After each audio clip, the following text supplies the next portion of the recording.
When Helluva Boss's pilot episode came out just over a year ago, I admit I was not very impressed. I thought the structure was especially strange, and I didn't find the characters at all very endearing. It seemed like a lot of the jokes were vulgar material that didn't really have much of a meaning behind it, kind of like a less structured Billy and Mandy. What is the equivalent of adult party cartoon to Ren and Stimpy?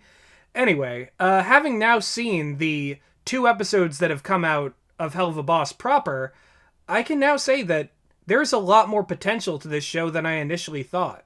I'm Gus Zagarella, one of the writers for Less is More, and I'm joined by Henry, who also works on the show. And today, we are going to tell you why Helluva Boss is a really good show that I was wrong about. Gone so soon. Well, I care a lot about demons and their emotions. Do you care a lot about demons and their emotions, Henry? After that, I fucking do. Holy shit. Like, Helluva Boss episode 2 is phenomenal. It's a hell of an episode, you might say. Yeah, no, absolutely, absolutely. As Gus's little intro alluded to, like, this episode basically exceeded our wildest expectations. It's a Stolas episode. I care about Stolas now. Like, I was under the impression that Stolas was going to be this sort of recurring comedic sex pest, and that was going to be his role, but he's got a beating heart and a family! It goes without saying, obviously, it looks spectacular. The animation is god tier. This looks better than any piece of adult television comedy animation put out in the US ever. Honestly, like, the big intro song in space, I feel like that was designed specifically to, like, get me on board, because, like, I am a sucker for, like, powerful beings singing to, like, smaller beings they care for in space. I am that would be one of my biases. That would be, like, write this into the story, a story is improved every single time when you have a powerful being that sings to a smaller being in space. Absolutely, and now that we've got that kind of preliminary dick suck, the well-deserved dick suck. Give Stolas their dick suck. They've done enough. They've earned their dick suck. We'll cradle the balls, hell, we'll even swallow. But this video isn't just about Helluva Boss episode 2. Sorry, this I was just video swallowing. is about... What's that? What? No, nothing. Please continue. That's what I fucking thought you said.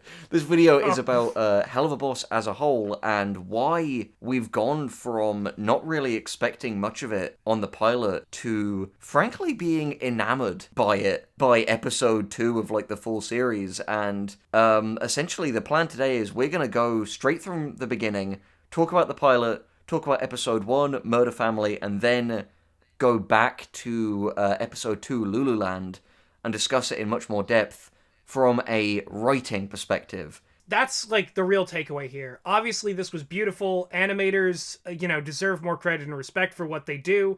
But for us, like, meager writers, it is but wizardry to us. But the world we do understand, and the aspects that we can critique, are character writing, structure, the scenarios themselves, and the way it all comes together to form a perfect, complete product along with the animation and soundtrack. So, Gus, you said in the intro that you weren't overly impressed with the pilot. For the purpose of kind of getting the viewers of this video into our frame of mind, talk to us a little bit about why you felt personally this pilot left a little to be desired. Well, I was not impressed because I thought it was impossible for me to relate to these characters. The way that their story is expressed is through mostly a series of flashbacks. Most of the actual dialogue that pushes anything anywhere is between Moxie and Blizto, and it is essentially Blizto tormenting Moxie, and Moxie responding with, like, I'm being tormented,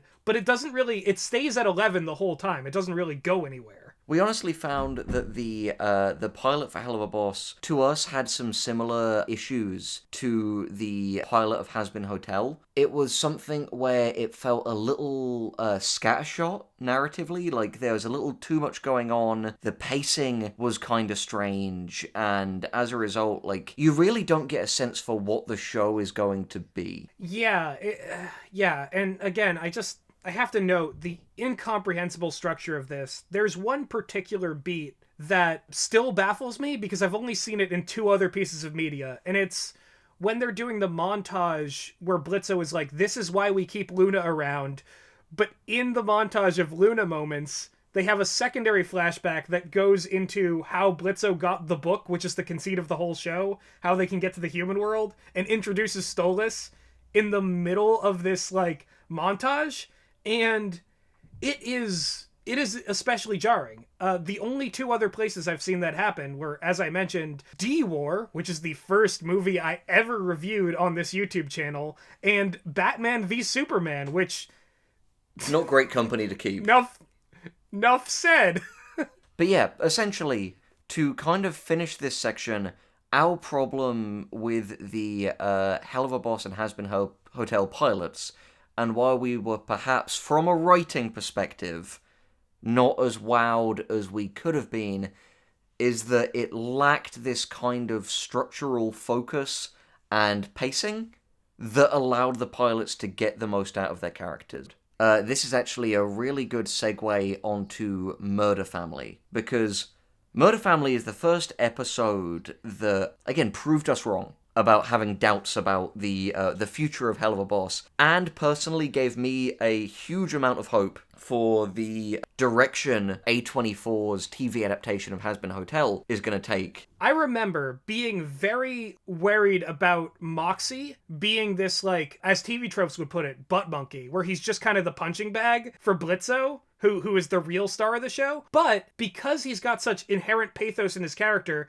they made a good choice by making him the main character of episode 1. A huge part of that is just the fact that with 11-minute episodes, we're looking at a very different animal to, like, a half-hour pilot. As a result, in an 11-minute episode, you need to be super focused. And Murder Family is super focused. It does the wise thing of, okay, you know these characters now, so let's pick one to be the emotional core of this episode. In this case, as Gus pointed out, Moxie.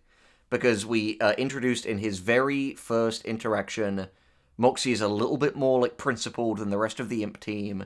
He's uncomfortable with the idea of potentially killing innocents, in this case, personified by, like, a family. The kind of real conflict of the plot, in terms of, like, the thematic conflict, is putting Moxie in a position where his life and the life of his, like, wife and colleagues depends on him testing how much he wants to stick to that principle. The information that they're going to be killing a family is concealed from Moxie until the last possible second, leading to this, like, big, like, payoff of, like, oh, it's the thing! Part of what makes it so good is that you can split the episode in half, and everything that happens in the second half is a payoff of everything that happened in the first half. Like, it doesn't feel like just a bunch of stuff that happens.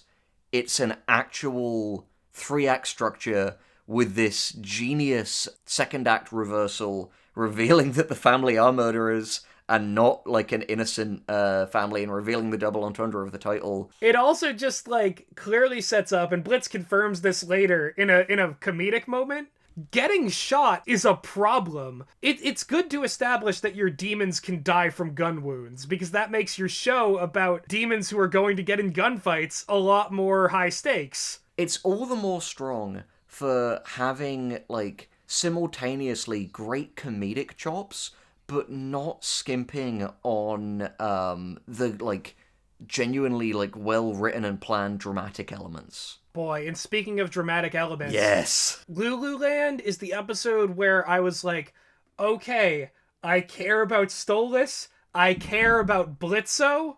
I genuinely don't think there's a character in this show that I don't have some level of emotional attachment to. Wait, that's a lie. I don't have an emotional attachment to Luna, but based on what we've seen, that can change. And I mean, the fact is, part of what makes episode 1 and 2, which we're getting onto now, so strong is the fact that, like, Vivian and Brandon have really kind of fell into their niche of knowing the proper way to allocate focus and screen time for, like, maximum emotional investment to these different characters. They do a great job using, to borrow the TV term, an A story and a B story, with Yeah. Blizto and then the Stolas family situation. Can we talk about what an incredible glow-up it is in, like, representation of 3D, like, three-dimensional characters, to have Stolas be this guy whose plot is essentially that he is a married man who at some point in his married life realized that he is gay, or at least not straight, and, like, fell out of love with his wife, and has started this relationship with Blitz and Imp, and he can't really reconcile these two, like, seemingly warring facets of his identity, and in a sense his inability to do that is hurting both his own happiness and really, like, hurting his relationship with his daughter, which is, again, a fantastic emotional core that grounds the, like, really wacky stuff in this episode in much the same way that, like, Moxie's Crisis of Principle was a wonderful emotional anchor for Murder Family. Yeah, because, like, Stolas has these family problems and he has these other needs, but he can't fully express them, so he goes to Blitzo, a person who he knows can't really love him, and then Blitzo knows, or at least has internalized, as we can tell from later in the episode, that nobody can love him. So there are these two men who consider themselves unlovable, but they've found the closest thing to comfort in having sex with each other. The fact that this whole thing was basically set up and brilliantly paid off in, if we're discounting the pilot, 26 minutes across 2 episodes. in less time than the Hazbin Hotel pilot. Yeah, while of course this video is largely about writing, because that's mine and Gus's wheelhouse, I think it needs to be said in a quick aside. The acting, I would say, like, the dramatic acting, particularly of the actors who play Stolas and Octavia, carry the emotions of this episode. Like, the guy, I think his name is Bryce Pinkham, who plays Stolas, like, this dude is phenomenal. Like, his, like, opening song, You'll Be Okay, is so touching and pairs so brilliantly with the visuals. Like, I mean, the music in this episode in general, like, is so good. And the moments where the songs are integrated feel so natural. And in a sense, anyone who follows Vivzie knows she's a huge fan of, like, Broadway and musical theatre. And I think, in a sense, this episode is truer to the musical ethos than Hazbin Hotel, because no one ever tries to really lampshade the songs. Can I talk about the clown now? Yes, Gus, you can talk about the clown now, as the clown teaches us about the whole being clown thing. Oh boy. All right. So Robo Fizzarolli is essentially like they took Beetlejuice, put him in the body and animation of Spinell from Steven Universe. With a dash of Five Nights at Freddy's. With a healthy dash of Five Nights at Freddy's and the Country Bear Jamboree. Yeah, no, and he's excellent. Like, this is something that I totally get if people disagree with me on, because I know he's a fan favorite character, and feel free to tell me I'm wrong in the comments. But Robo Fizzarolli is, before the Hazbin Hotel pilot came out, what I wanted Alistair to be. I was going to say the big improvement is that with Robo Fizzarolli, we have an openly antagonistic character that the protagonist enters a conflict with. This phenomenal B-plot, which is a mix of the Imp team, like, having to shoot, like, this constant barrage of, like, kidnappers and assailants, and Blitzo having a grudge match with the robotic clown that upstaged him. It's really funny to me because the fact that the kidnappers are just there and around is like, oh yeah, it's hell. It's hell. It's hell. But the actual conflict that Blitzo enters into is not like some third party jumping in to kidnap Stolas, who Blitzo then has to, like, you know, actually do his job and battle against. It is him picking a fight because of petty bullshit from his backstory.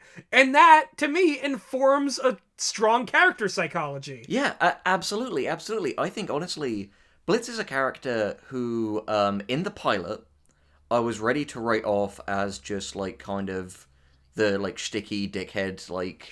Sticky dickhead. Yeah, the Rick from Rick and Morty, The sticky Rick. like, the Cartman from South Park, the best way to put it is, like, the douchebag version of Robin Williams' Genie. But I think over time, through, like, paying off these, like, subtle elements, we're getting this really great sense that, like, Blitz is a dickhead because he's a guy with, like, this massive inferiority complex. Like, he's got something to prove, you know? He wants to show that he is a guy who, like, can be good at something. Yeah. Because it's clear that, like, from both his implied history with Fizzarolli here, where, like, Fizzarolli is basically like, you used to scare away all the kids, none of them ever liked to see you, like, your audiences hated you, which, again, to me, made me think of a detail that I'd completely, like, before brushed off in the pilot, where, Blitzo is like, Blitz says to, Moxie, like, oh, you want to crush my showbiz dreams, just like my dad? Yeah, and everything we know about, like, the world building and stuff kind of informs more about his character too, because, like, it seems that, at least from what I can tell, imps are, like, born and raised in hell. He is naturally in a position that is, like, lesser than others, so of course he had to, like, steal the book from Stolas and enter this relationship with him. Of course he had to, like, you know, turn to, like, murder and being a hitman. And, like, of course, the job he had prior to that in hell was working at the bootleg version of Lucifer's theme park, and being mocked by a robotic rip-off duplicate of his actual jester. What we keep coming back to here is that, like, they have made these episodes that, like, so wonderfully understand the rules of great, like, self-contained episodic storytelling. Like, both episodes begin with these wonderful, like, little scenes that kind of set up the tone for what's going to happen for the rest of the episode. Like, first scene of Murder Family sets up the theme of this is an episode that is all about the juxtaposition of happy, smiley innocence and brutal murder.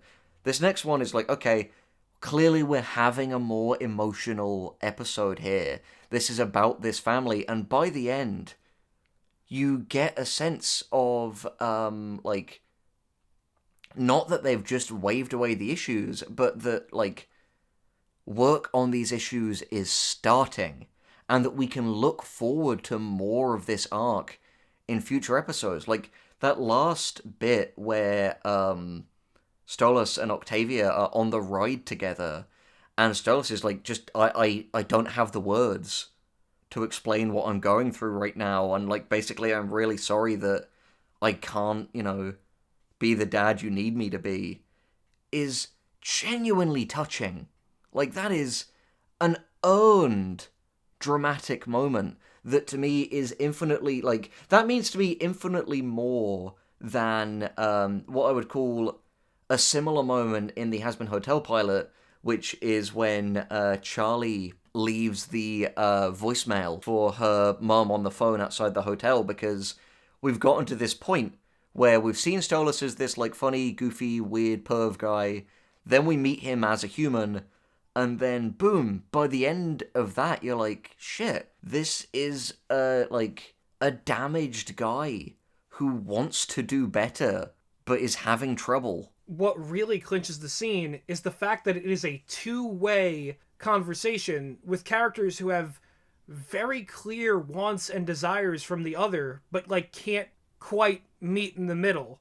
They reach a point of reconciliation at the end, and I think it speaks a lot to, like, you know, the strength of Stolas' relationship with his daughter. The fact that the main characters of the show are just there, but they're, like, they're the gag. They're the clown to distract us from how like wonderfully touching this moment is. Remind us that this is also a comedy. But what's amazing is it does this technique so much better than, say, Marvel movies, where they have that really shitty habit of having a genuinely touching scene, and then because they're afraid of sincerity, ruin it with a joke. Yeah, there's no shawarma here.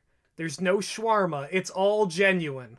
Exactly. To me, this shows that this team, and in particular these two writers, have developed enough creative confidence that they don't do that fucking bullshit thing that so many creators do of like, oh god, sincerity, quick, press the big red joke button before someone, like, criticizes us for being vulnerable. Like, they have the bravery to actually have, like, sincere, earned sentiment in this.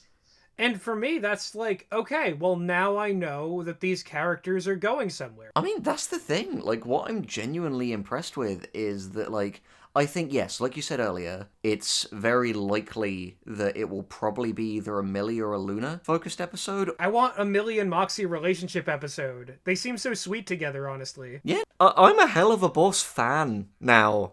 I just really want to see more of this world and these characters. Like, I love this. Same, dude. Same. I am really excited. I even believe that they can, you know, pull something interesting off with Luna. If they can make me care about Luna, then I think that they will have succeeded in every important way to me personally, which, as we all know, since I am the YouTuber in charge of this channel, is what matters in the end. Absolutely. Also, one more thing.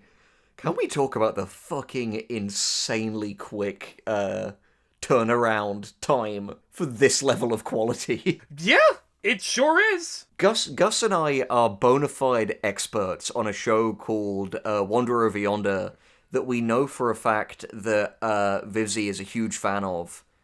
And one 11-minute episode of that show took a year to make on Disney money. And frankly, Loo Loo Land looks as good as any episode of Wander Over Yonder. And that is high fucking praise. Because again, that show has the full might of Disney television behind it. So, basically, dual wield activated! F you, Disney! Ha ha! We don't need you anymore! Take that! Yeah. Yeah, fuck you and your owl house. We've got an actual house with owls in it. This house has owls in it. There's owls in this house. There are owls in this house. There are owls in this house.